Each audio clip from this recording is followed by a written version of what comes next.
Shalom Godly Family kasih Tuhan. Senang sekali hari ini kita boleh datang kembali ke rumah Tuhan untuk kita boleh beribadah dan memuji muliakan nama Tuhan. Sungguh semua karena anugerahnya kita boleh datang ke tempat ini, kita boleh bersama-sama beribadah. Biarlah kita boleh menaikkan syukur kita hanya bagi nama Tuhan kita Yesus Kristus.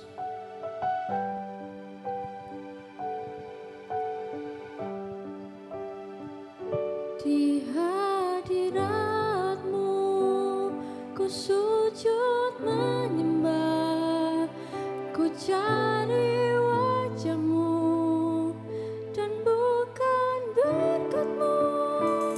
Kau yang maha tahu dalamnya hatiku, tiada yang lain seperti diri-Mu.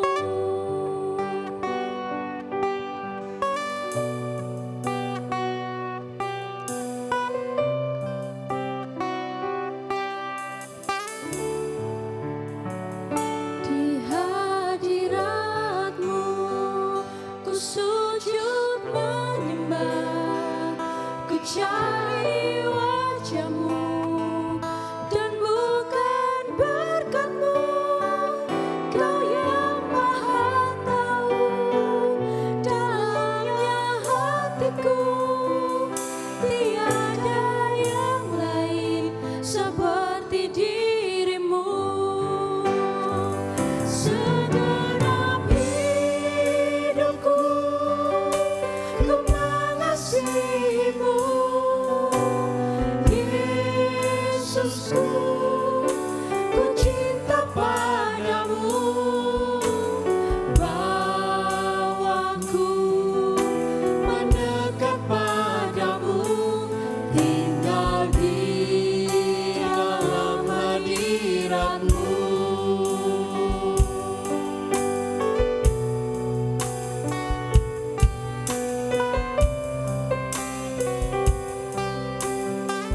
Di hadirat-Mu Tuhan. Di hadirat-Mu ku sujud menyembah, ku cari wajah-Mu dan bukan berkat-Mu. Kau yang maha tahu dalamnya hatiku, tiada yang lain seperti diri-Mu. Segenap hidupku ku mengasihi-Mu, Yesusku, ku cinta padamu. Bawaku mendekat padamu, tinggal di dalam hadirat-Mu. Segenap hidupku ku mengasihi-Mu, Yesusku, ku cinta padamu.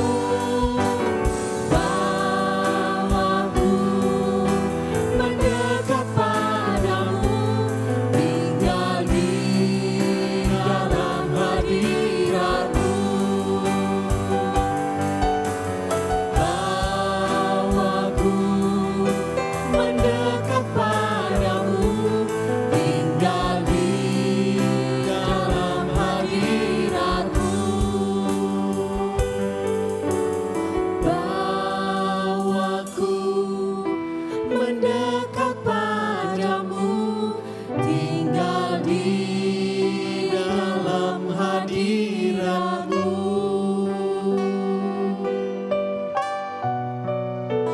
Shalom Godly Family yang dikasihi oleh Tuhan. Kita bersyukur pagi ini Tuhan mengundang kita untuk datang ke rumah-Nya, untuk boleh menikmati persekutuan dengan Dia. Karena itu dengarkanlah panggilan ibadah yang Tuhan berikan. Mazmur nomor 86 ayat 8 sampai ke 10 yang berbunyi demikian. Tidak ada seperti Engkau di antara para Allah ya Tuhan. dan tidak ada yang seperti apa yang kau buat. Segala bangsa yang kau jadikan akan datang sujud menyembah di hadapan-Mu ya Tuhan, dan akan memuliakan nama-Mu. Sebab Engkau besar dan melakukan keajaiban. Engkau sendiri Allah. Mari Bapak Ibu yang saya kasih dalam Tuhan, kita bangkit berdiri. Kebaktian kita dimulai dengan satu pengakuan bahwa pertolongan kita adalah dalam nama Tuhan yang menciptakan langit dan bumi. Kiranya kasih karunia, rahmat, dan damai sejahtera dari Allah Bapa dan Kristus Yesus Tuhan kita, dan persekutuan Roh Kudus menyertai saudara dan saya. Amin. Dan bersama kita mau katakan, sebab Kau besar, nama di atas segala nama, segala perbuatan-Mu yang ajaib. Mari kita serukan. Sebab Kau besar, perbuatan-Mu ajaib, tiada seperti Engkau, tiada seperti Engkau. Sebab Kau besar, perbuatan-Mu ajaib, tiada seperti Engkau, tiada seperti Engkau.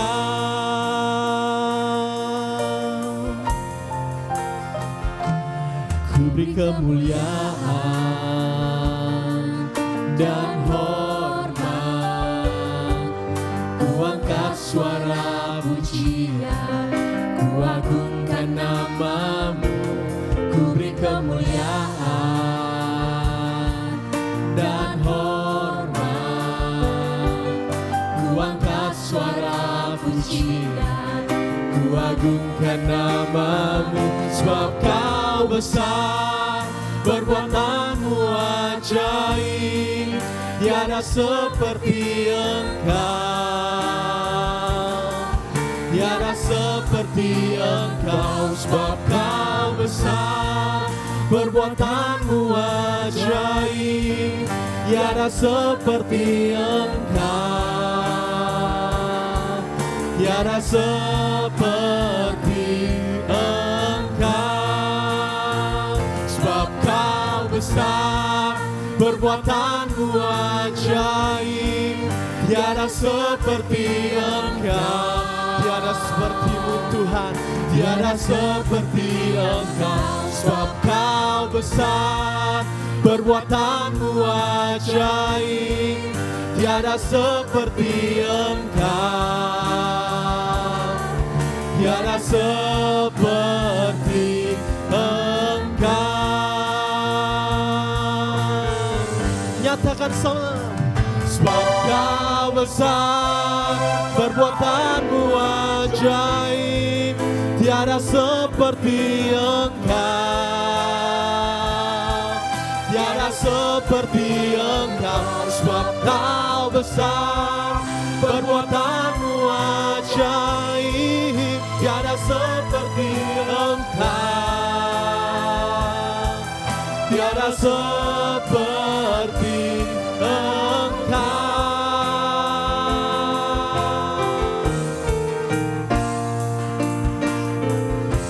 Segala pujian syukur hanya bagi nama Tuhan Allah kita. Nyatakan. Segala pujian syukur bagi-Mu, Kau hadir dalam hidupku.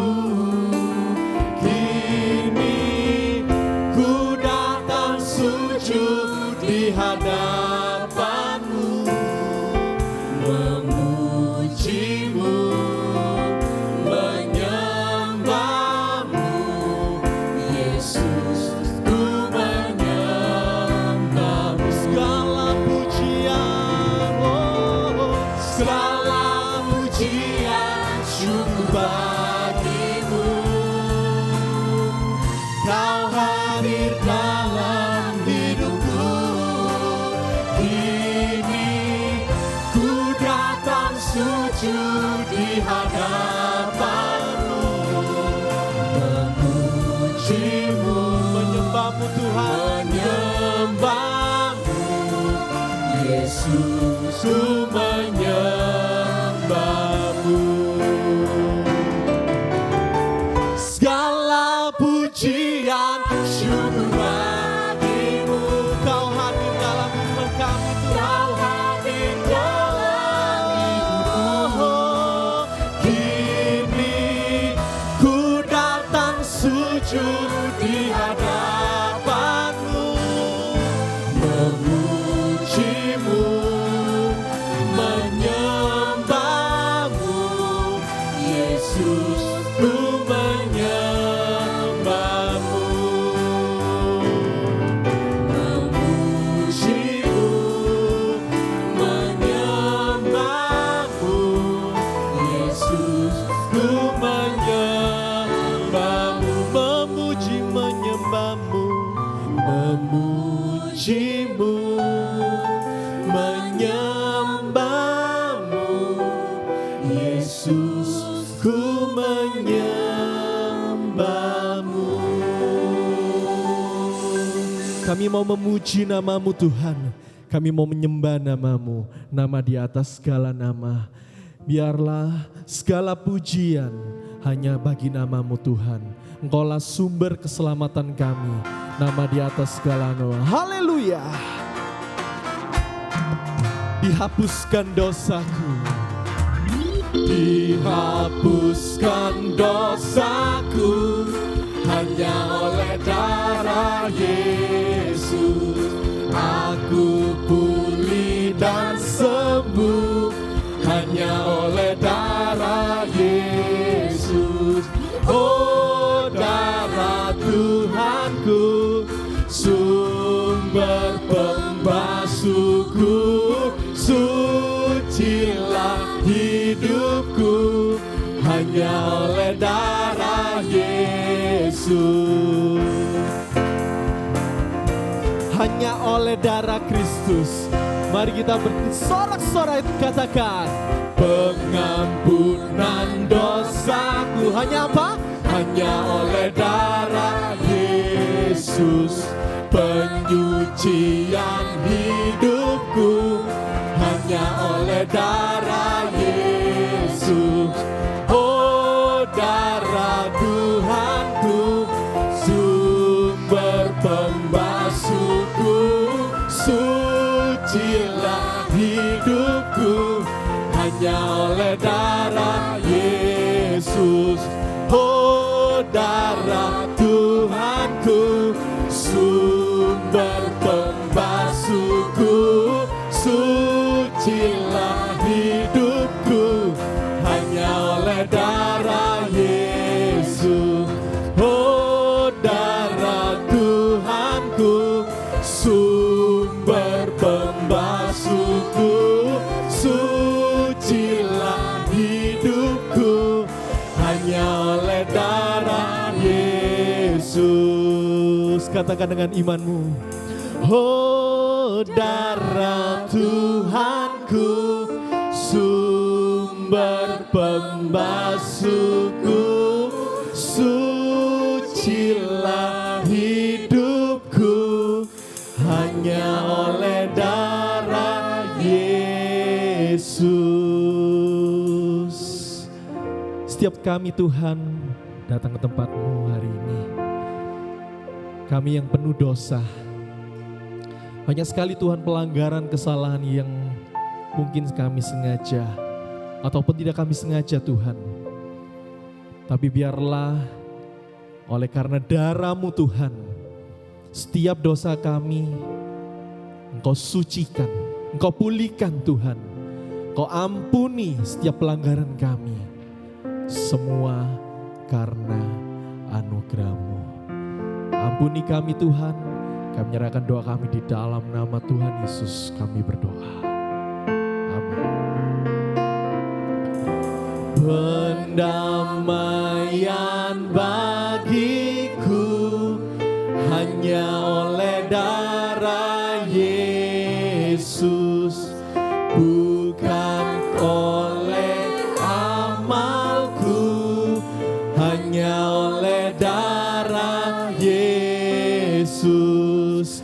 Oh darah Tuhanku, sumber pembasuhku, sucilah hidupku hanya oleh darah Yesus. Damai dan harapanku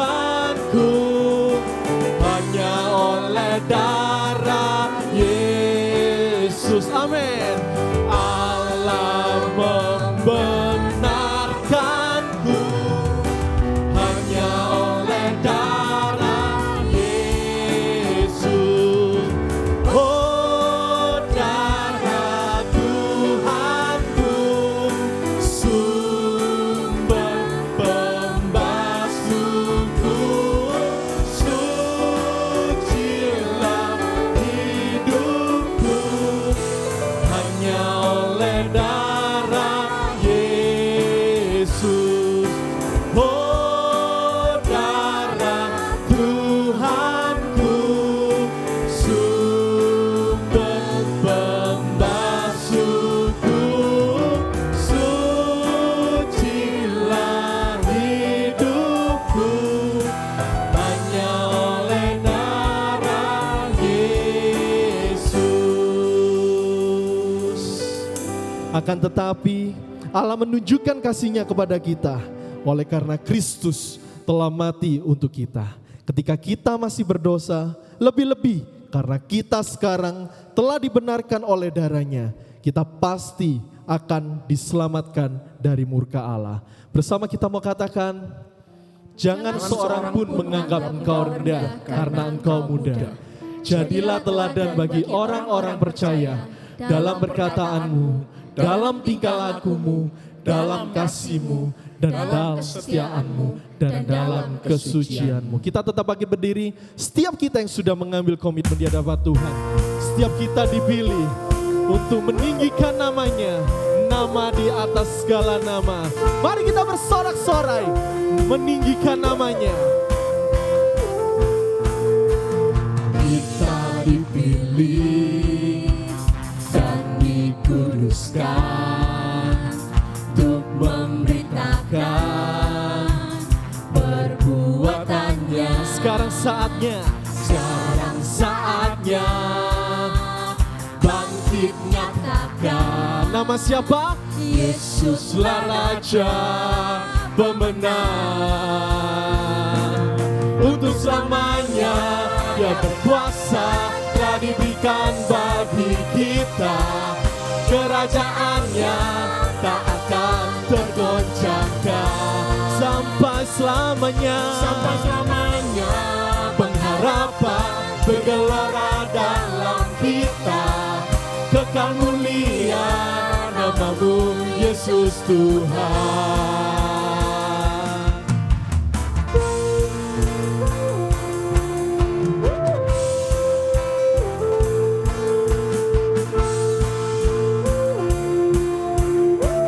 Sekali lagi kita mau katakan semua. Kita berdiri dengan kuasa, sebab Roh yang dahsyat beserta kita. Sekarang saatnya, mari bangkit nyatakan.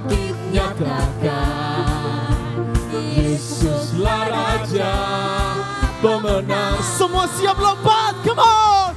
Untuk selamanya Dia berkuasa, telah diberikan bagi kita.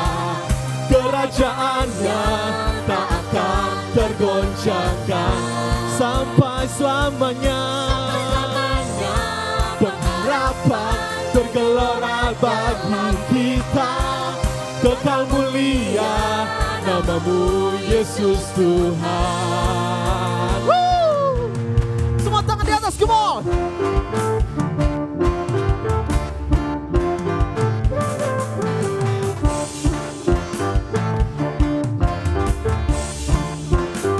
Katakan sama-sama. Sekarang saatnya, mari bangkit nyatakan.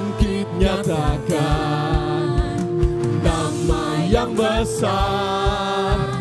Yesuslah Tuhan. Sekarang saatnya, come on. Sekarang saatnya bangkit nyatakan, Yesuslah Raja pemenang. Semua yang muda, semua lompat, come on. Untuk selamanya Dia berkuasa dan diberikan bagi kita.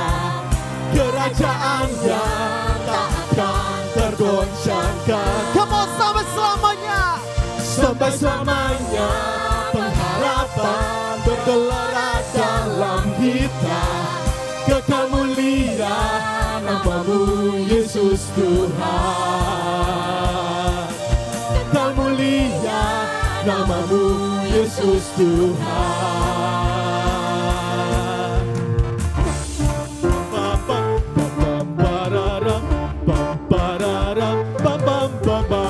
Puji nama Tuhan. Silakan duduk, Godly Family, kasih Tuhan.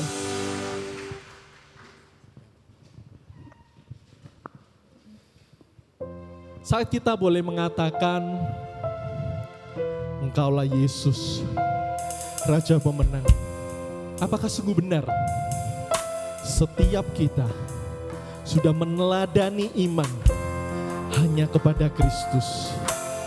Biarlah pujian ini mengingatkan kembali agar setiap kita boleh menjadi bejana-bejana Tuhan yang mulia. Kekuatan di jiwaku, ketenangan batinku, ada dalam hadirat-Mu, ku menyembah-Mu.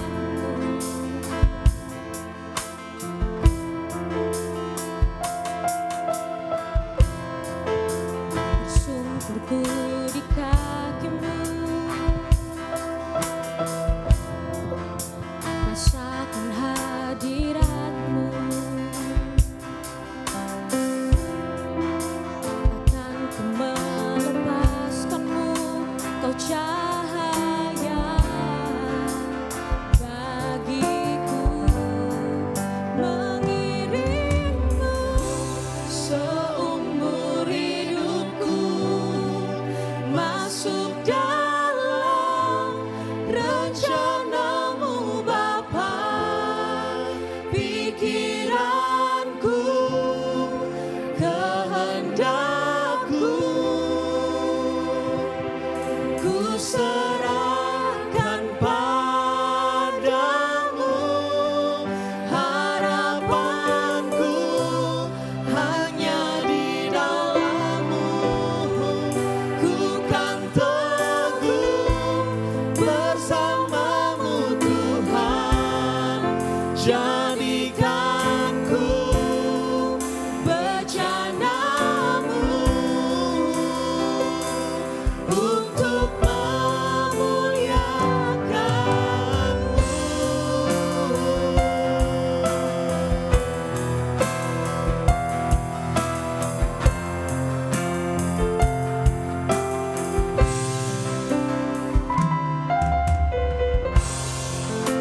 kekuatan di jiwaku, Ketenangan batinku, ada dalam hadirat-Mu, ku menyembah-Mu.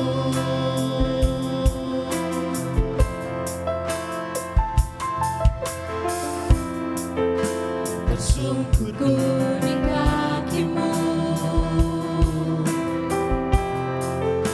rasakan hadirat-Mu. Takkan ku melepaskan-Mu, Kau cahaya bagiku. mengiringmu seumur hidupku, masuk dalam rencana-Mu Bapa. Pikiranku,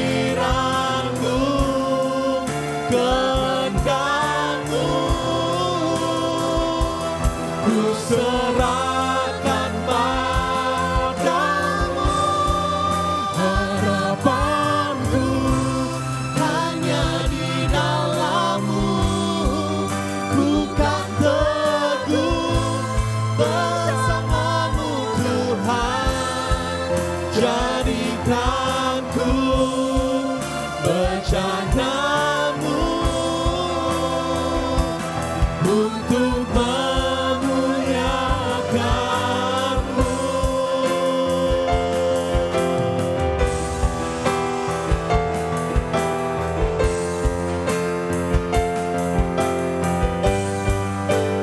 Dirimu seumur hidupku, masuk dalam rencana-Mu Bapa.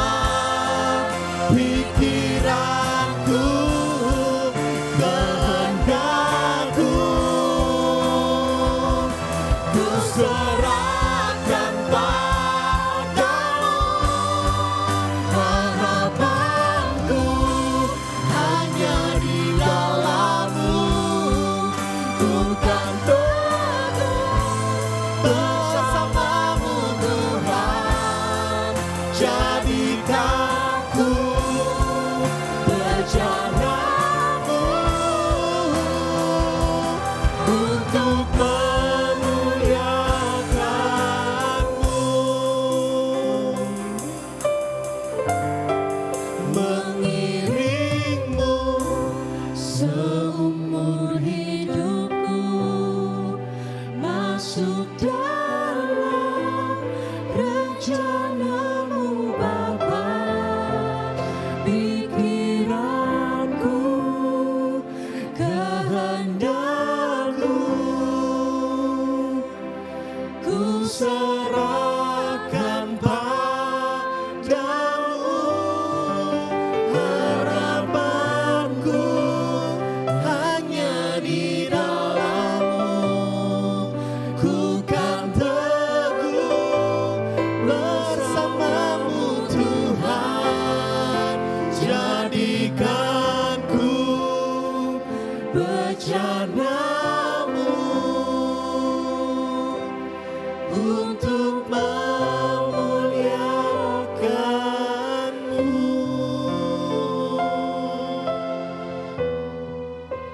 Mari Bapak Ibu sekalian kita tundukkan kepala dan kita berdoa.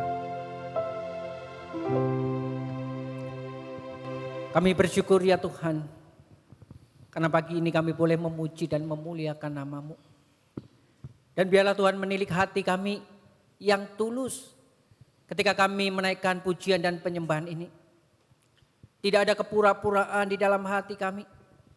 Sehingga Engkau berkenan ya Tuhan atas setiap pujian dan penyembahan yang boleh kami naikkan pada pagi ini. Tuhan, kami juga rindu. Pagi ini kami juga boleh memiliki telinga seorang murid mendengarkan sabda-Mu. Kebenaran firman Tuhan yang sebentar lagi akan kami baca, kami renungkan. Yang begitu kaya, dalam dan lebar. Yang memuat akan hikmat Allah yang luar biasa. Biarlah firman itu boleh memberkati kami, meneguhkan iman kami sebagai anak-anak-Mu di tengah zaman ini. Hadirlah di tengah kami sekali lagi Tuhan, dan berbicaralah secara pribadi, karena kami siap untuk mendengar. Pakai hamba-Mu yang terbatas untuk menyatakan kebenaran firman-Mu pada pagi ini. Ini doa kami. Di dalam nama Tuhan Yesus kami mengucap syukur dan kami berdoa. Amin. Terima kasih buat rekan-rekan yang melayani.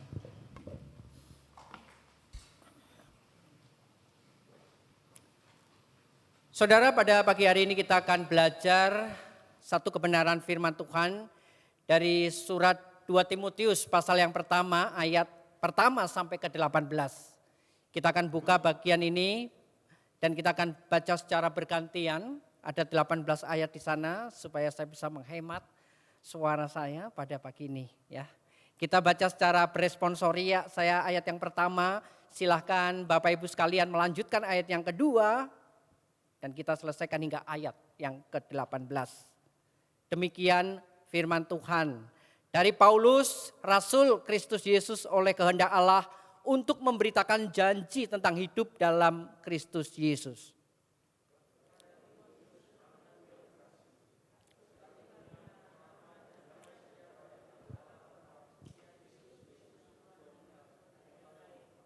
Aku mengucap syukur kepada Allah yang kulayani dengan hati nurani yang murni, seperti yang dilakukan nenek moyangku. Dan selalu aku mengingat engkau dalam permohonanku baik siang maupun malam.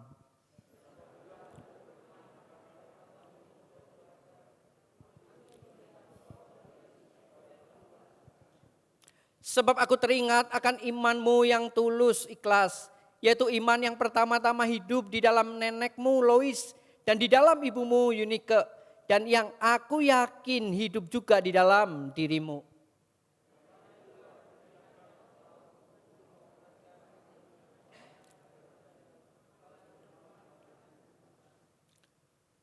Sebab Allah memberikan kepada kita bukan roh ketakutan, melainkan roh yang membangkitkan kekuatan, kasih, dan ketertiban.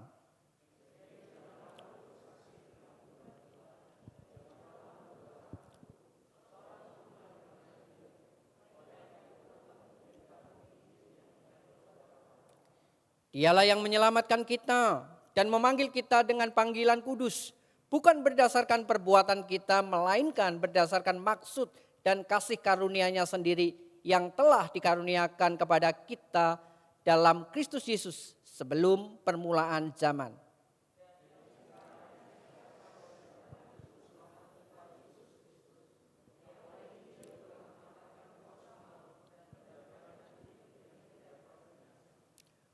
Untuk Injil inilah aku telah ditetapkan sebagai pemberita, sebagai rasul, dan sebagai guru.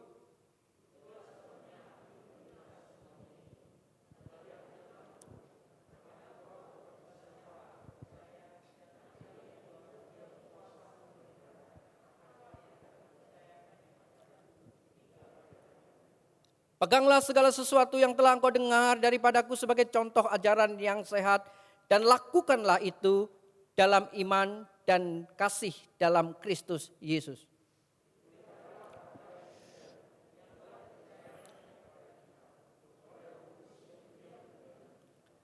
Engkau tahu bahwa semua mereka yang di daerah Asia kecil berpaling daripadaku, termasuk Figelus dan Hermogenes.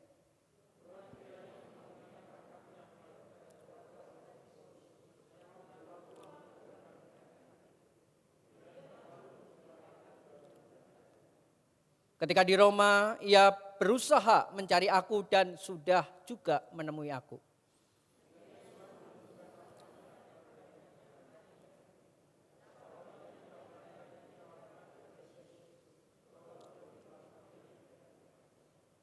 Demikian jauh firman Tuhan yang kita baca pada pagi hari ini. Berbahagialah setiap kita yang menyimpan, merenungkannya, bahkan melakukannya di dalam kehidupan kita.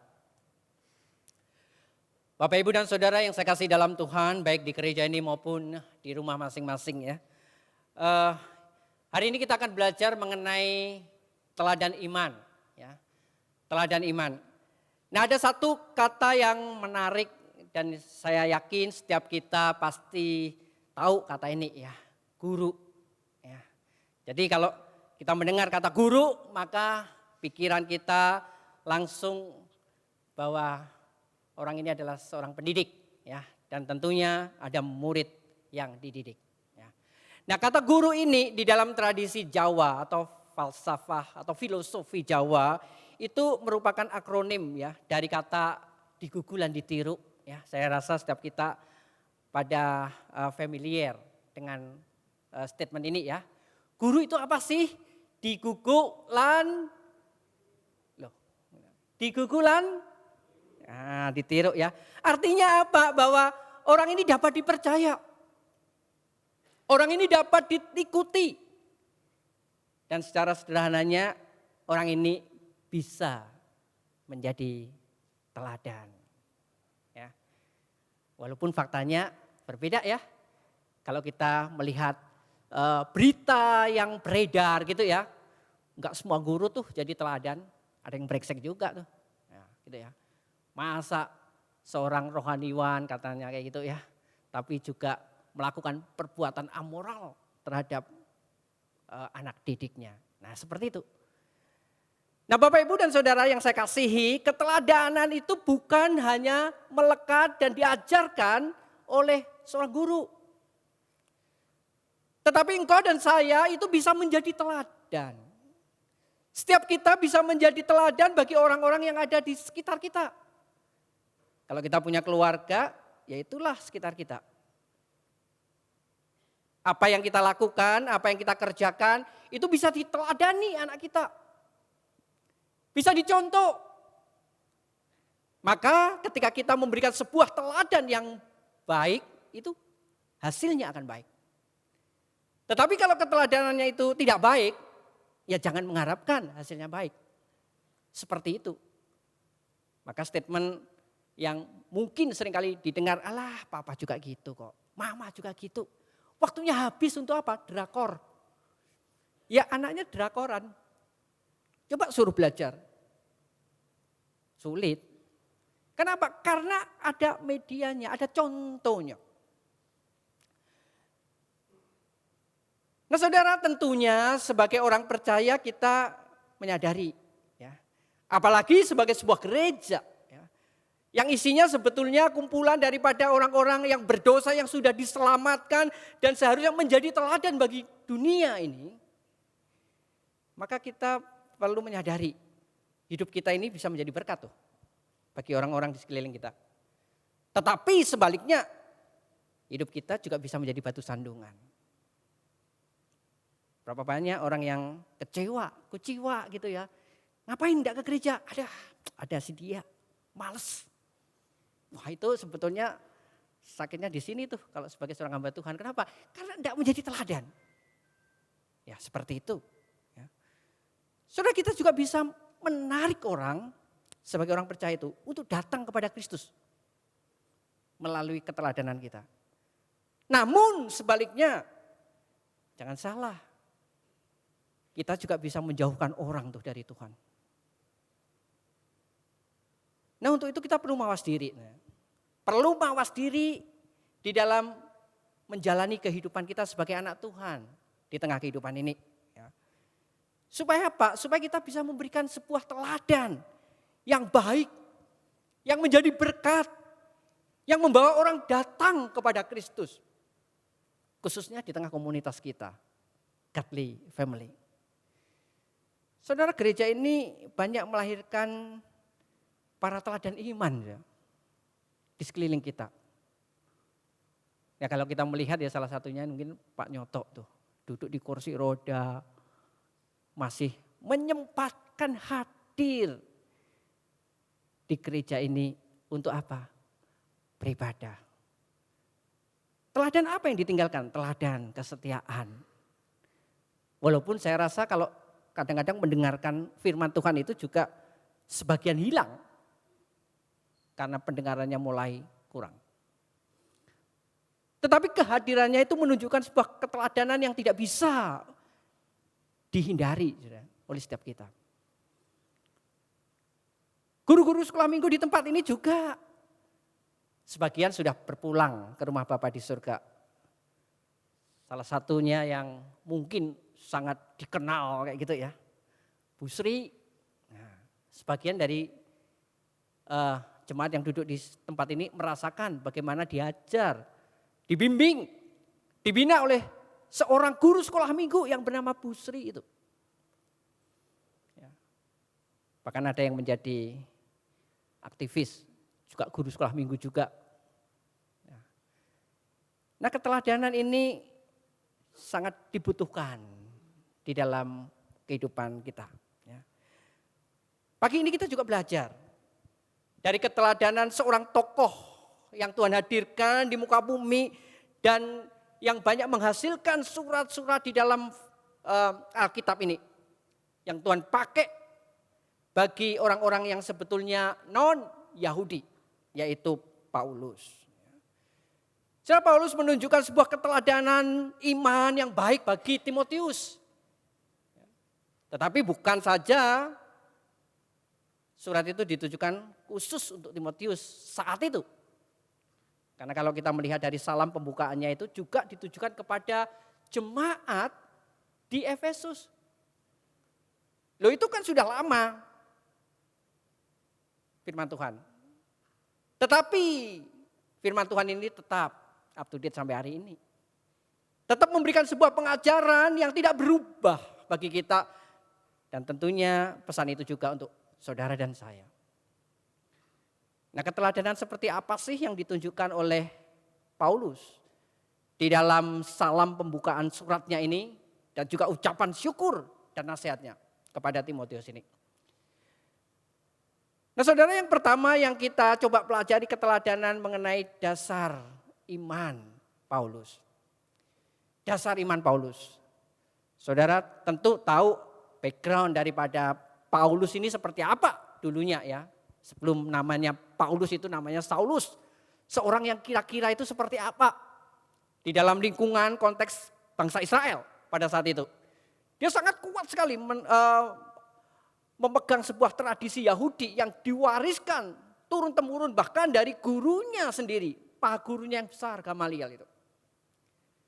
Saudara bisa dibayangkan dari kecil dia dididik dengan Taurat dan kemudian dia menjadi seorang pemuda yang militan. Dan dia duduk di dalam yang namanya jajaran orang-orang Farisi yang penting, yang jumlahnya sedikit.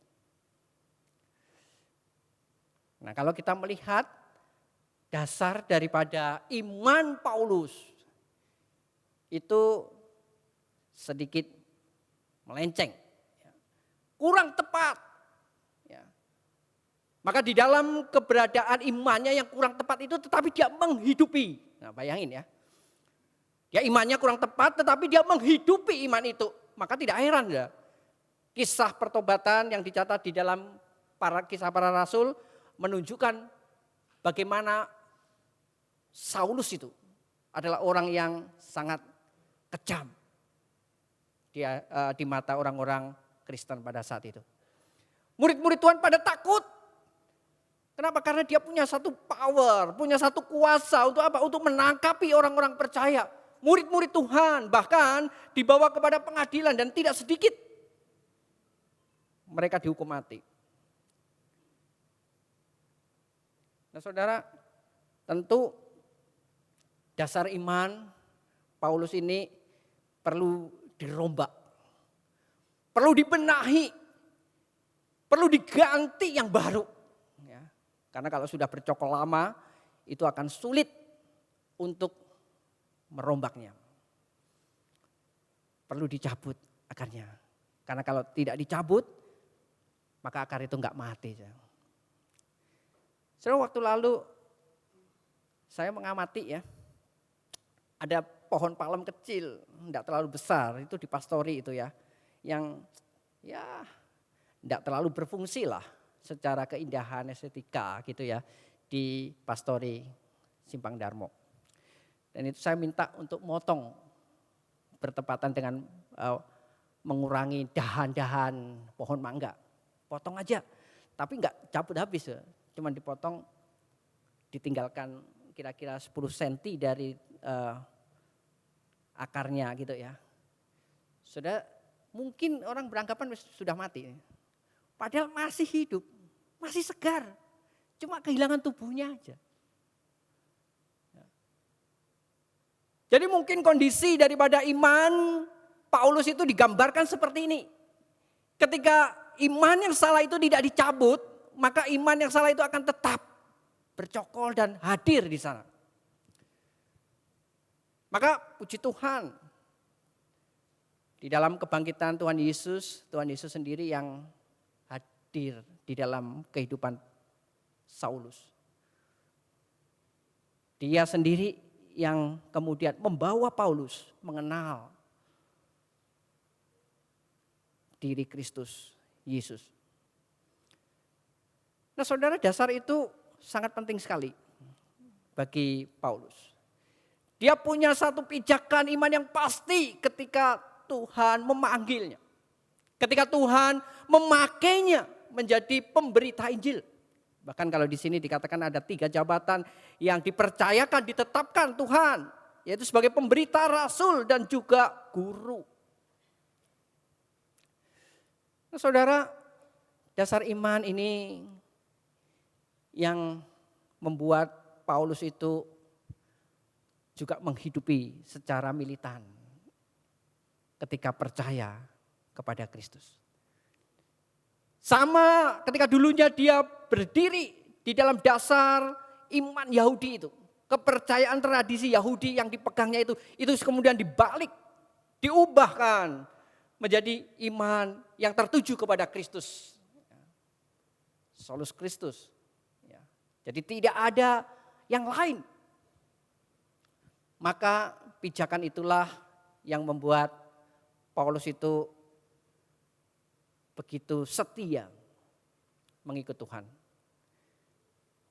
Nah, surat ini ditulis oleh Paulus, ditujukan kepada Timotius dan juga jemaat di Efesus. Itu posisinya Paulus di penjara. Bukan seperti pemenjaraan pada waktu pertama gitu ya, di awal. Dia di penjara, istilahnya di dalam penjara rumah yang bebas, dikunjungi teman-teman.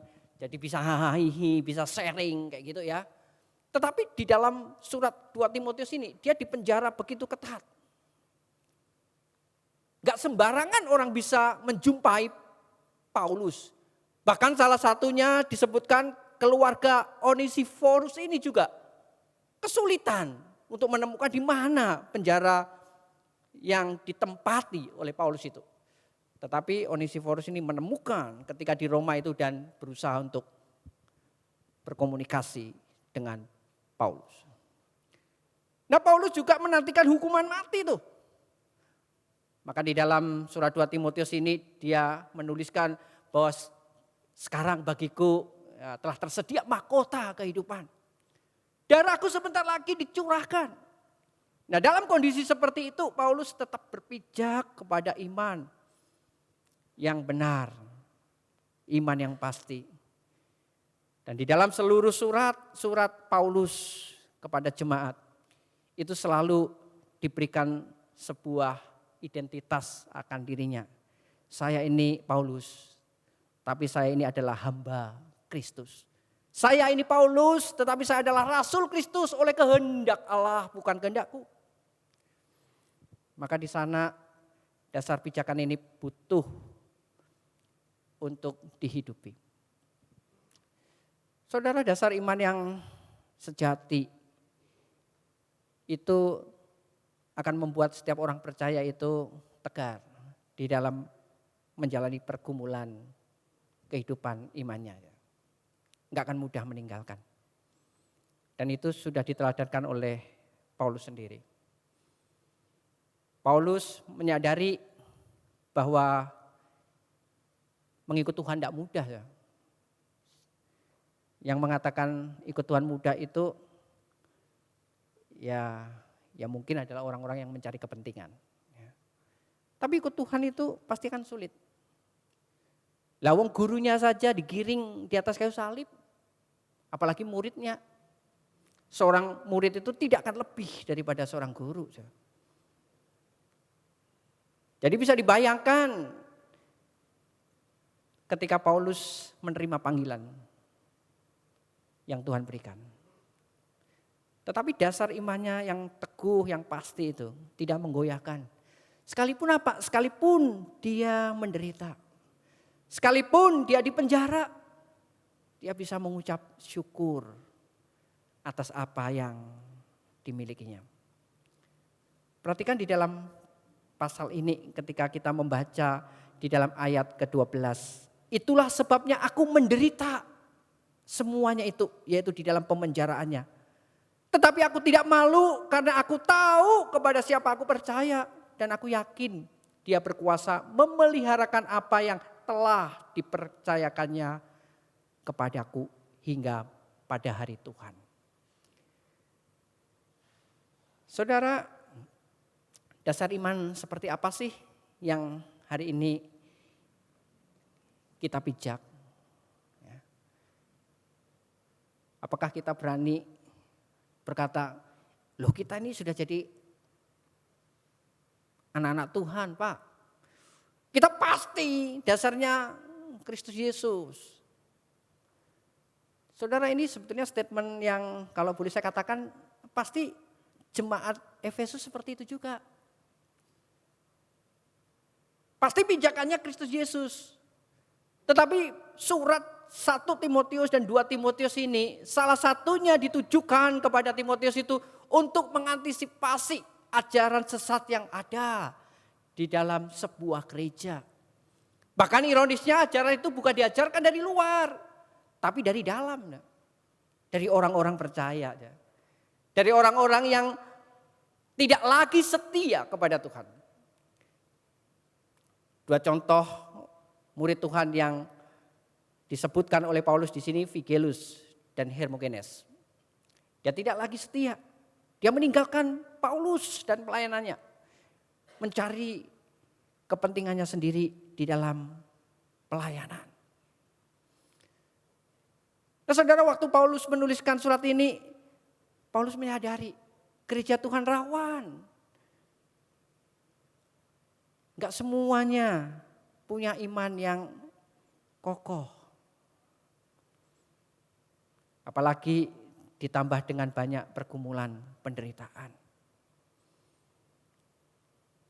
Saudara, kalau kita mengatakan saya pasti berdiri di atas dasar Kristus. Nah, mari kita melihat kanan kiri kita. Melihat orang-orang yang pernah hadir di gereja ini.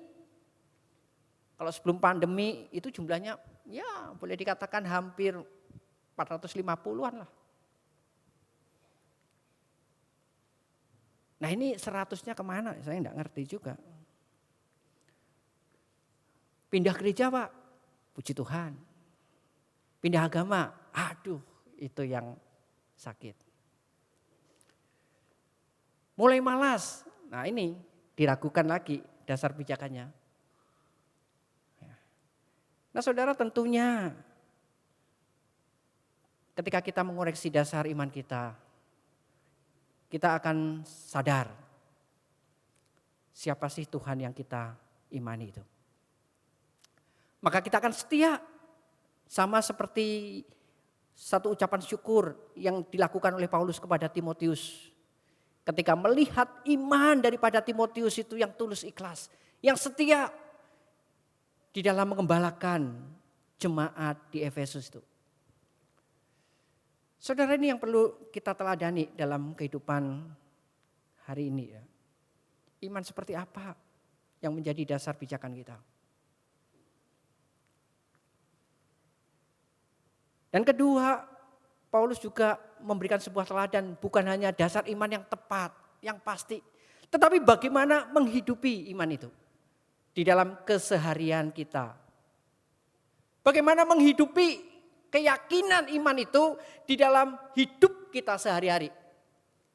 Karena kadangkala dasar iman kita tepat, tetapi tindakan kita tidak tepat. Jadi enggak balance. Ya. Ada satu ketegangan di sana. Ya.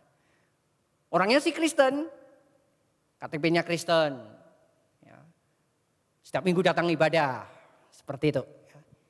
Nah, tapi kalau di luar, beda lagi. Ntar ngomongnya aneh-aneh yang penuh dengan kata sensor. Tit, nah, kayak gitu. Dan itu yang terjadi.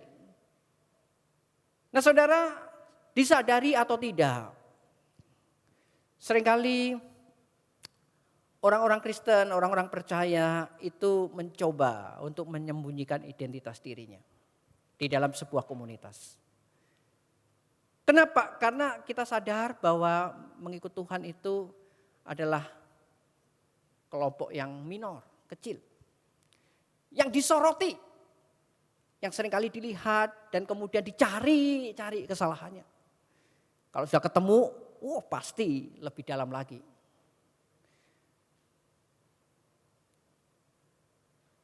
Nah sangat mungkin bahwa peran daripada orang Kristen itu punya identitas ganda. Ya, sebagai orang percaya, kalau minggu datang ke gereja, berdoa ya, makan ya berdoa, seperti itu. Tapi ketika identitasnya itu membahayakan, ketika identitasnya itu tidak lagi merasa nyaman di tengah sebuah komunitas, dia memilih meninggalkannya itu. Nah saudara, ini yang seringkali terjadi di dalam kehidupan kita. Maka untuk itu Paulus menasihatkan kepada Timotius. Ketika kita sudah berada pada pijakan dasar iman yang benar, maka Paulus mengatakan kamu jangan malu. Jangan malu. Berpijak pada dasar itu. Perikop ini menghadirkan kata malu 4 kali. 2 kali ditujukan kepada Timotius, anak rohaninya di dalam ayat yang ke-8. Jangan malu bersaksi tentang Tuhan kita. Dan jangan malu karena aku seorang hukuman karena dia. Dan kata malu yang kedua itu berkaitan dengan dirinya. Sebagai sebuah teladan bahwa aku sendiri tidak malu ketika menjadi tawanan. Ketika menjadi seorang tawanan. Dan yang keempat itu ditujukan kepada Onesiferus sebagai sebuah teladan. Orang percaya yang meneguhkan iman Timotius. Bahwa ada orang lain yang juga menunjukkan keteladanan imannya berdiri di dalam dasar yang benar dan tidak malu. Itu yang dicatat dalam ayat yang ke-16. Saudara, orang percaya itu berpotensi untuk malu, saudara. Menyatakan kebenaran imannya. Sehingga atribut yang bisa terlihat, misalnya itu yang mudah sekali terlihat itu kadangkala disamarkan, dikaburkan, bahkan dihilangkan kalau bisa. Gak perlu ada atribut itu. Jadi orang akan sulit untuk melihat ini sebetulnya orang Kristen atau bukan. Kenapa? Karena tidak ada tanda-tanda. Tidak ada tanda-tanda. Saudara Paulus menekankan jangan malu ketika kita berpijak kepada kebenaran yang sejati. Kepada Injil. Kepada sang subjek Injil yaitu Kristus Yesus. Maka di sana Paulus memuji kebenaran yang ada di dalam diri Timotius.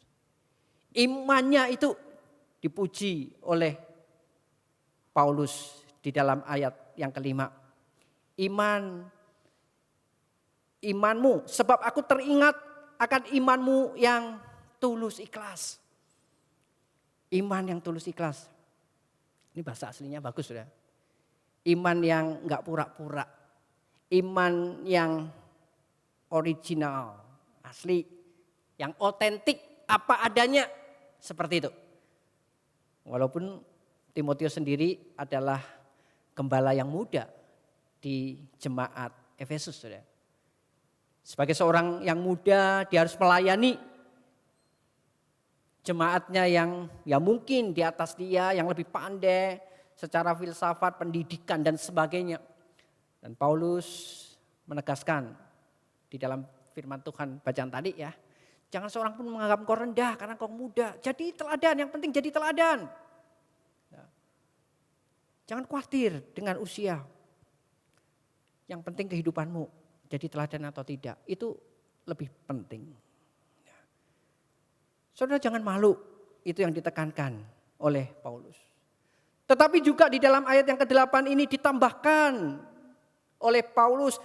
Juga kamu mesti ikut menderita bagi Injil itu. Yang menjadi dasar pijakan imanmu.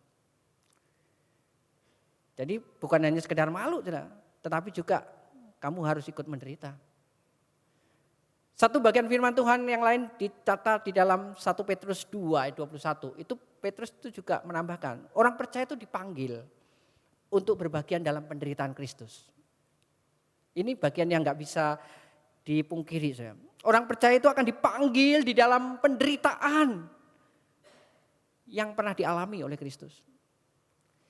Jadi sekali lagi, guru kita, juru selamat kita disalibkan, dia menderita disalibkan. Saudara, kalau kita ikut Tuhan dan kemudian kita punya sebuah bayangan, ikut Tuhan itu pasti diberkati. Punya masalah hilang. Utang, doa, besok lunas. Enak saudara. Enggak ada. Saya menyaksikan justru banyak orang percaya, punya usaha, ikut Tuhan tambah drop. Dan itu menguji imannya. Apakah engkau tetap setia ikut aku? Ada orang kaya yang muda yang digambarkan di dalam firman Tuhan datang kepada Tuhan dan ingin mencari kebenaran. Dan ketika Tuhan mengatakan jual semuanya, enggak rela. Ya mungkin jadi orang Kristen mesti harus bergengsi ya. Ikut orang Kristen kok datang bertahun-tahun ke gereja, naik beca, naik ojek kalau hari ini. Paling enggak ya naik mobil lah. Gitu. Nah saudara, jangan lupa Tuhan memberikan kebenaran firman-Nya. Bahwa ikut aku, engkau juga harus menyangkal diri, memikul salib, dan mengikut aku. Saudara, kita siap untuk berpijak kepada kebenaran Kristus itu. Maka kita harus barengi dengan tindakan keseharian kita. Enggak perlu malu. Enggak perlu malu. Karena apa? Karena hari ini kita tidak mengalami penganiayaan seperti Kristus. Kok kita malu ya? Saudara, satu kali saya diundang makan nih sama jemaat di sini nih pas ulang tahun pernikahan. Ya enak juga sih ya. Sekali-sekali makan di restoran yang bergengsi gitu ya. Kanton ya. Chinese food gitu ya. Nah waktu itu saya enggak tanya kira-kira mau didoakan, mau ada firman Tuhan atau enggak pada waktu di sana gitu. Ya dijawab sederhana, saya tidak pesan tempat khusus. Jadi tempatnya itu bukan VIP. Ya, karena kan memang ada satu restoran-restoran besar itu yang menyediakan khusus untuk pengunjung, tetapi juga ada yang VIP gitu ya. Jadi kita bebas mau ngapain aja. Gitu ya. Nah ini dia pesen 3 meja, tetapi tempatnya itu umum. Dan di situ ada keluarga yang makan, ada keluarga yang makan yang lain. Enggak tahu imannya seperti apa. Tapi bisa saya duga, enggak semua Kristen pasti. Enggak semua Kristen. Nah, untuk kasus itu, saya kadang-kadang berpikir, gimana ya caranya ya, kalau ada firman Tuhan, mana bisa nih. Apalagi restoran itu kemudian podiumnya itu ada orang yang main keyboard dan penyanyi kayak gitu, suaranya menggelegar kayak gitu. Akan sulit untuk menyampaikan firman Tuhan. Apa bisa ya jeda waktunya? Minta waktu 30 menit. Nah seperti itu ya. Ya saya rasa sulit. Nah tetapi waktu itu ya pasangan ini ya doa aja deh. Nah kadang saya berpikir gimana menyampaikan kebenaran firman Tuhan lewat doa yang singkat. Yang bukan hanya memberkati tetapi mengingatkan bahwa pernikahan itu terjadi di mana Kristus kepala keluarga itu dan sudah menyertai selama sekian tahun. Ya diformulakan dalam doa yang singkat. Nah saya memberanikan diri untuk ngomong dengan orang-orang yang ada di podium dan tanya bisa enggak minta waktunya sebentar untuk mendoakan karena ada yang ulang tahun pernikahan seperti itu. Nah, karena ini orang Kristen. Gitu. Ternyata sambutannya luar biasa. Oh ya boleh Kak, boleh Pak, seperti itu. Nah saya pikir ya saya akan mendoakan di meja itu, nah, seperti itu. Karena saya pikir suara saya cukup untuk meja itu. Tetapi ternyata ya salah satu penyanyi itu nyodorin mic kepada saya. Pak pakai ini Pak. Loh kalau pakai ini berarti dengar dong gitu. Dengar semua kayak gitu. Yang berada di ruangan itu. Nah, enggak apa-apa tak? Enggak apa-apa Pak. Ya puji Tuhan bagi saya. Selain mendoakan keluarga ini dan juga di dalam doanya itu bisa PI kepada orang lain gitu. Supaya apa? Supaya mereka juga melihat. Melihat apa? Melihat ini loh keluarga orang percaya. Bahkan di dalam mengarungi sebuah pernikahan yang sekian tahun Tuhan menyertai dan mengucap syukur. Nah sebelum makan juga mengucap syukur. Ya mudah-mudahan bisa membuat mereka melek rohani. Ketika mereka makan langsung aja santap seperti itu. Saudara, seringkali kita tergoda untuk malu memberitakan Injil. Enggak malu ketika di sini saja. Ketika tadi pujian yang dibawakan gitu ya. Kita dipilih dan dikuduskannya. Nah, seperti itu ya. Mau memberitakan berita Injil setelah ruangan ini dibuka. Itu teorinya di sini ya. Prakteknya ya. Boro-boro memberitakan Injil ya. Kehidupan kita tidak menjadi batu sandung aja sudah syukur. Seperti itu. Ya. Saudara, Paulus menekankan kepada Timotius, juga kepada engkau dan saya. Jangan malu. Nyatakan imanmu kepada orang-orang yang ada di sekelilingmu. Kalau kita nggak bisa menceritakan Injil, maka kehidupan kita pun sudah memberitakan Injil itu. Maka mawas dirilah di dalam menjalani kehidupan ini. Saudara Paulus juga menekankan kepada Timotius untuk berpegang teguh kepada kebenaran Kristus sebagai harta yang berharga. Saudara ayat yang ke-13 dan 14 di sana ditekankan demikian. Peganglah segala sesuatu yang telah engkau dengar daripadaku sebagai contoh ajaran yang sehat. Dan ini ada indikasi ajaran-ajaran yang tidak sehat bermunculan di gereja itu. Dan lakukanlah itu di dalam iman dan kasih dalam Kristus Yesus. Peliharalah harta yang indah yang telah dipercayakannya kepada kita. Saudara Paulus rindu Timotius sebagai gembala yang muda itu. Berpegang pada kebenaran itu.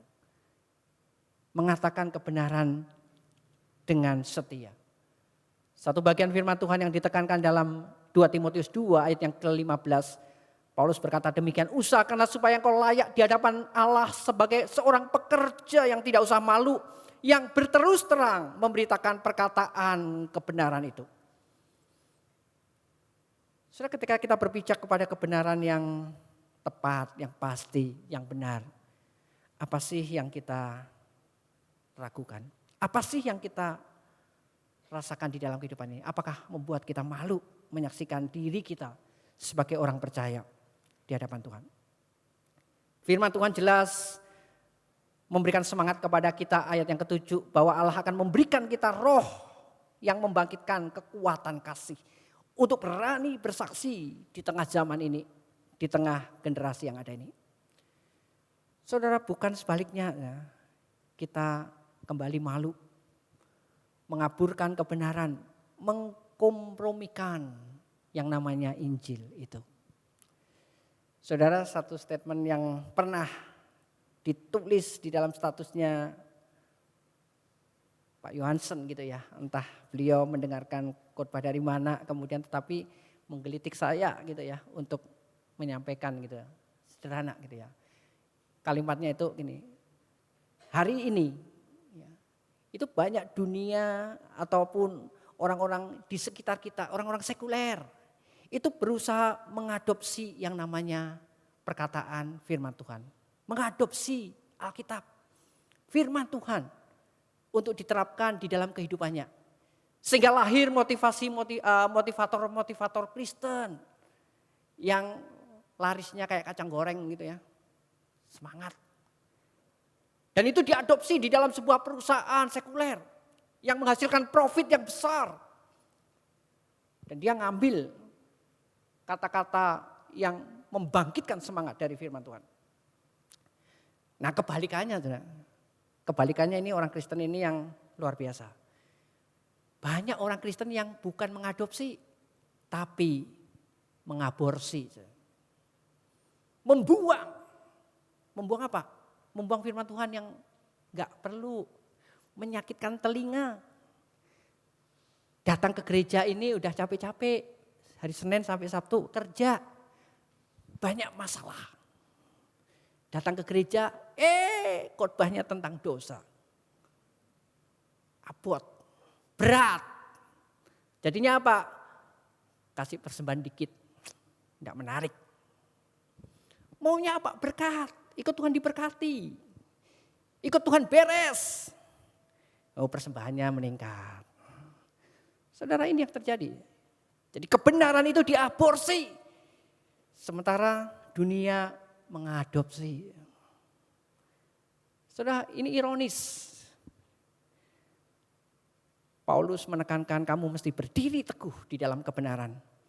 Hargai itu sebagai harta yang berharga. Jangan dikompromikan.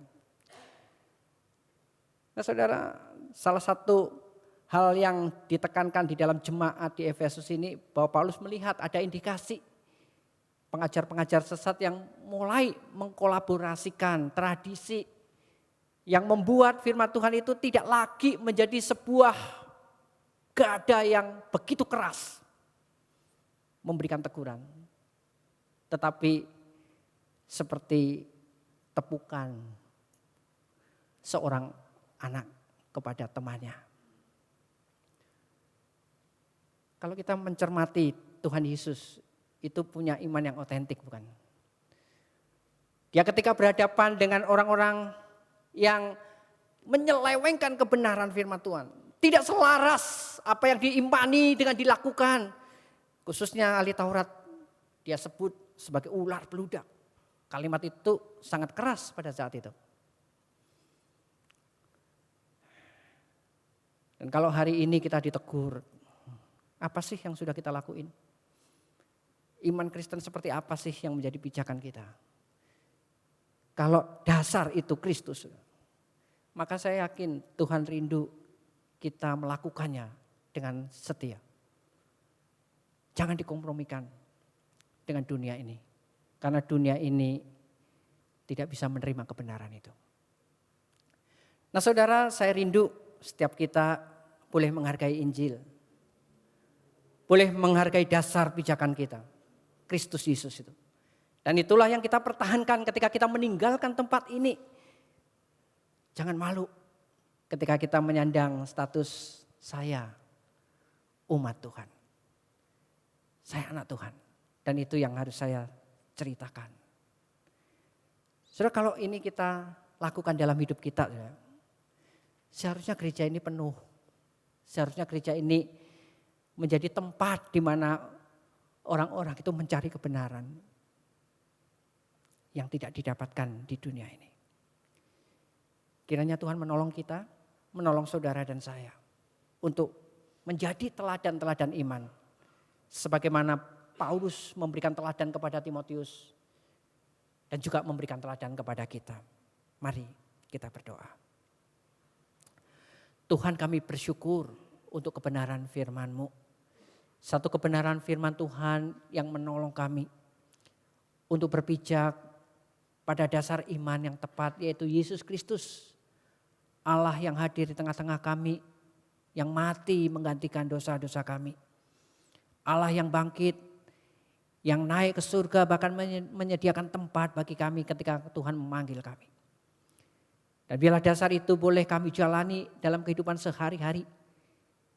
Dan hidup kami adalah hidup yang selaras dengan iman yang kami miliki. Terima kasih ya Tuhan untuk firman-Mu. Ajar kami untuk menjadi teladan bagi gereja-Mu di tempat ini. Di dalam nama Tuhan Yesus kami berdoa. Amin. Saudara, mari kita bangkit berdiri. Bersama dengan segenap umat percaya di berbagai tempat kita kembali melakukan memperbaharui pengakuan iman kita, pengakuan iman rasuli yang berbunyi demikian. Aku percaya kepada Allah, Bapa yang Maha Kuasa, Khalik langit dan bumi, dan kepada Yesus Kristus, anaknya yang tunggal Tuhan kita, yang digandung dari Roh Kudus, lahir dari anak darah Maria, yang menderita sengsara di bawah pemerintahan Pontius Pilatus, disalibkan, mati dan dikuburkan, turun ke dalam kerajaan maut. Pada hari yang ketiga, bangkit pula dari antara orang mati, naik ke surga, duduk di sebelah kanan Allah, Bapa yang Maha Kuasa. Dan dari sana ia akan datang untuk menghakimi orang yang hidup dan yang mati. Aku percaya kepada gereja yang kudus dan am, persekutuan orang kudus, pengampunan dosa, kebangkitan orang mati, dan hidup yang kekal. Amin. Silahkan duduk. Mari kita menundukkan kepala dan kita berdoa untuk beberapa hal. Bapa di dalam surga, pada pagi hari ini kami datang di hadapan-Mu. Kami berdoa ya Tuhan, sebagaimana kebenaran firman-Mu yang sudah memberikan teguran kepada kami. Yang sudah mengingatkan kami bahwa seharusnya gereja Tuhan dipenuhi dengan umat yang boleh menjadi teladan sehingga nama Tuhan dimuliakan di luar daripada gedung gereja ini. Tuhan, kehadiran kami sebagai orang-orang percaya rindu boleh menarik banyak orang untuk datang kepada Kristus, bukan membawa justru orang-orang meninggalkan Tuhan. Karena itu ajar kami ya Tuhan untuk rendah hati, dikoreksi, diperbaharui iman kami. Sehingga kami boleh menjadi murid yang setia kepada Tuhan. Tuhan, kami menyadari bahwa di dalam mengikut Tuhan ada begitu banyak tantangan yang kami hadapi. Baik di tengah keluarga, di tengah pekerjaan, di tengah kehidupan kami sehari-hari ya Tuhan. Ada hal-hal yang tidak membuat enak untuk kami jalani.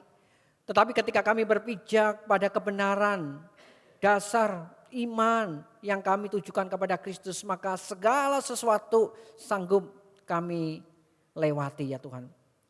Engkau mungkin tidak menyediakan jalan keluar, tetapi Engkau menyediakan damai sejahtera-Mu hadir dan meneguhkan kami. Dan itulah yang membuat kami bisa menyaksikan iman kami sebagai teladan bahwa ikut Tuhan didapati setia. Tuhan, kami juga bersyukur karena gereja-Mu di tempat ini melahirkan banyak teladan-teladan iman yang dimulai dari guru-guru sekolah minggu yang ada. Dari waktu ke waktu ya Tuhan, anak-anak kecil di tempat ini boleh dibentuk imannya mengenal Tuhan. Mereka boleh percaya kepada Kristus bahkan ketika mereka beranjak remaja dewasa. Mereka tidak berpaling daripada iman itu. Bahkan sebagian besar ya Tuhan, mereka tetap setia datang beribadah, bahkan mereka melayani pekerjaan Tuhan. Terima kasih untuk kehadiran daripada guru-guru sekolah minggu di tempat ini. Engkau memberkatinya ya Tuhan, dan Engkau terus menyertai mereka.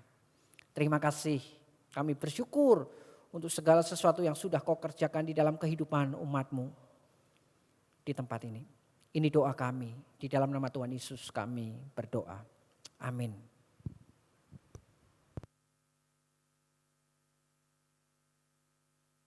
Duduk, waktu saya kembalikan kepada liturgis.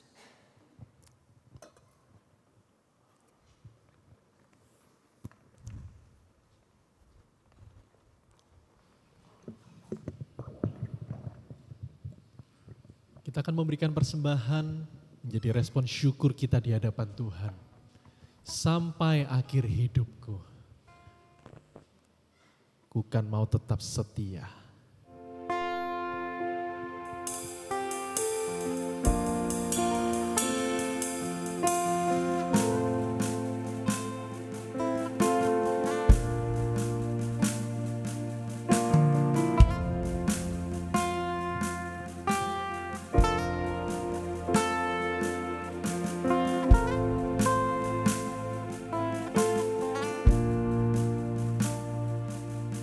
Bapa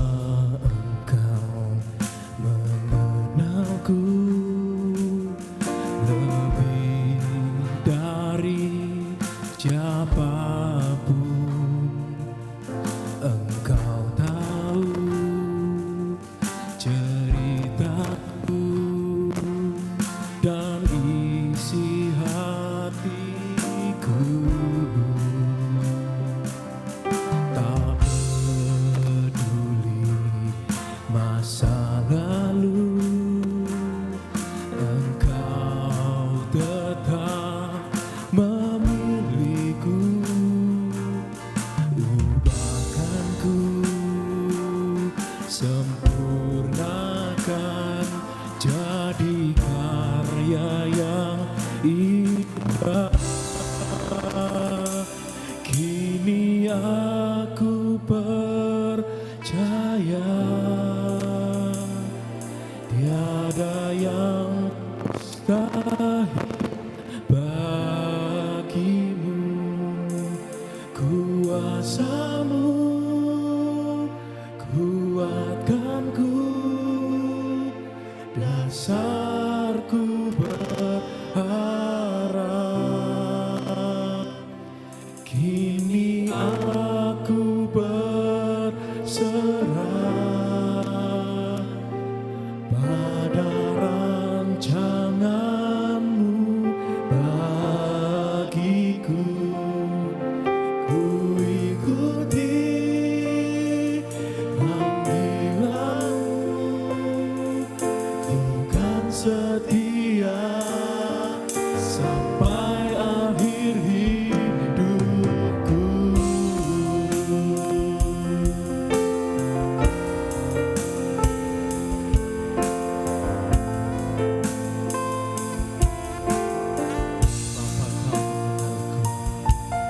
Bapa Engkau mengenalku lebih dari siapapun. Engkau tahu ceritaku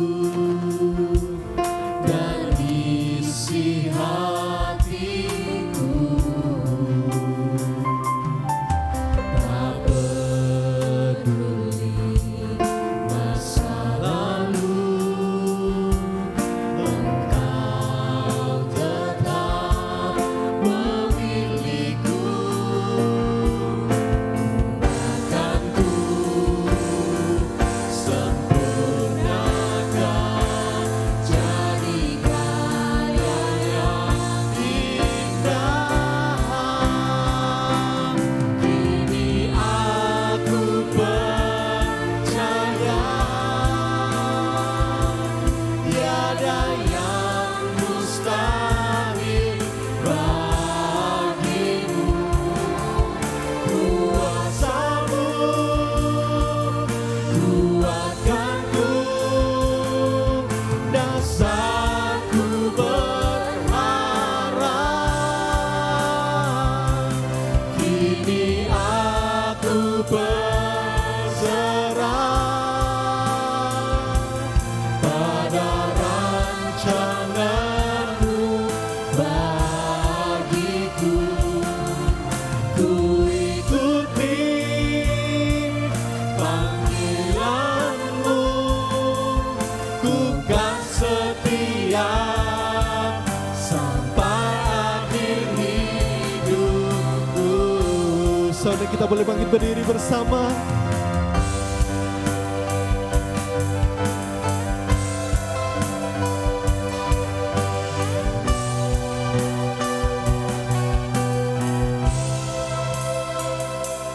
Kini aku percaya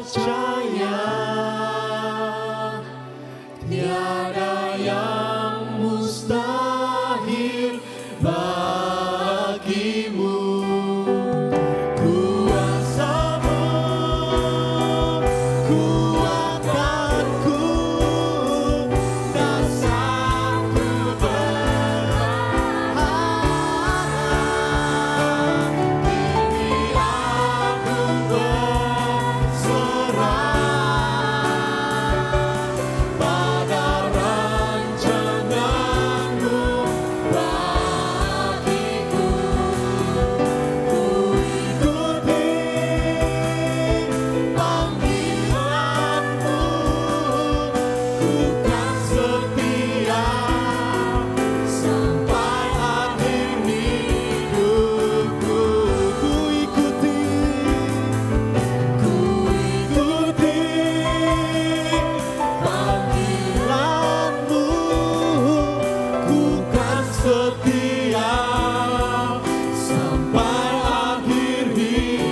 Tuhan Allah Bapa kami yang bertata dalam kerajaan surga, kami ucap syukur Tuhan untuk firman yang baru saja kami boleh dengar pada hari ini. Ajari kami untuk kami berani ya Tuhan, untuk kami tidak malu menjadi saksi-saksi Tuhan. Dimanapun kami berada, Tuhan boleh senantiasa pakai kami dengan penuh sukacita. Dan Tuhan, baru saja kami juga memberi ya Tuhan, bagian dari berkat yang telah Kau berikan buat kami di dunia ini Tuhan. Kami bersyukur Tuhan, di mana kami memiliki kesempatan kami boleh memberi untuk kemuliaan nama-Mu Tuhan. Kiranya Tuhan yang mau pakai majelis di gereja ini, ataupun orang-orang yang Tuhan tunjuk untuk boleh mengelola persembahan ini. Biarlah persembahan ini boleh memuliakan nama Tuhan. Persembahan ini boleh menjadi berkat ya Tuhan untuk memperluas kerajaan-Mu di dunia Tuhan. Terima kasih Tuhan, kami mau serahkan ya Tuhan ibadah kami selanjutnya ke dalam tangan pengasihan-Mu Tuhan. Dalam nama Tuhan Yesus Kristus kami ucap syukur dan berdoa. Amin.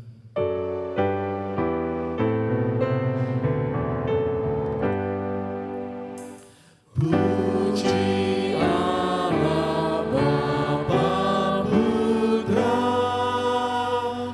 puji Allah Roh Kudus, ketiganya yang esa, pohon selamat sumber berkah.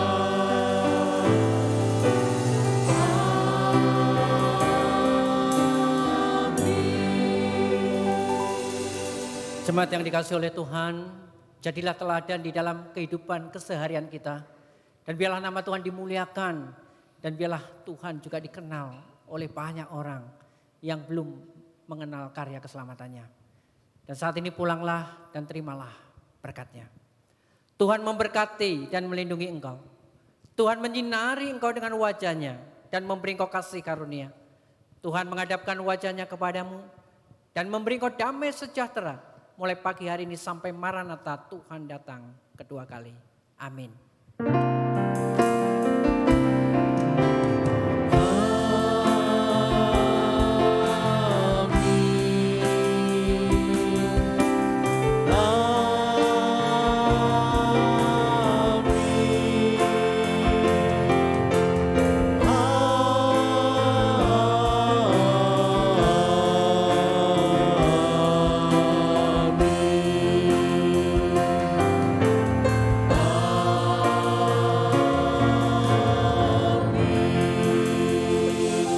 Silakan duduk, doa teduh ibadah selesai. Dan Godly Family bisa melihat pengumuman melalui slide berikut.